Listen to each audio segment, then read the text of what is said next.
ازيكم يا حلوين؟ عاملين ايه؟ وحشتوني جدا جدا. معاكم هند مامة مصطفى واحمد. النهارده هنعمل حاجة حلوة سهلة جدا وسريعة و بثلاث مكونات بس هتعجبكم جدا. النهارده هنعمل كريم كراميل بالبسكوت. هنا حطينا طبعا كيلو لبن في الحلة، وبعدين حطينا عليهم 2 باكو كريم كراميل، وبعدين جبنا 2 باكو بسكوت كسرناه، وحطينا عليه شوية من الصوص بتاع الكريم كراميل. هنقلبهم كويس وبعدين نحطهم في حاجة هنقدم فيها،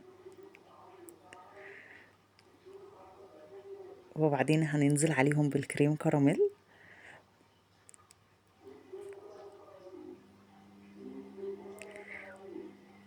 هننزل بالراحة عشان الدنيا ما تبص مننا قوي. هو كده كده بيبقى الكريم كراميل والبسكوت مع بعض، مش بتبقى طبقات.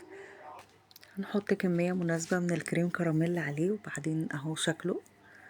بعد كده هندخله التلاجة يبرد، وتعالوا بقى عشان نقدمه سوا.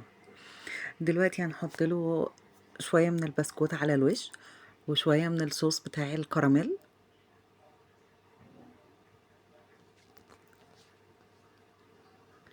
بجد يا جماعة كان طعمه يجنن.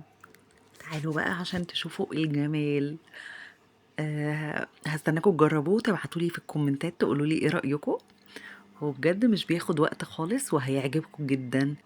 وهستناكم كمان تحطولي لايك واشتراك للقناة، عشان هنعمل مع بعض وصفات جاية جامدة جدا. باي.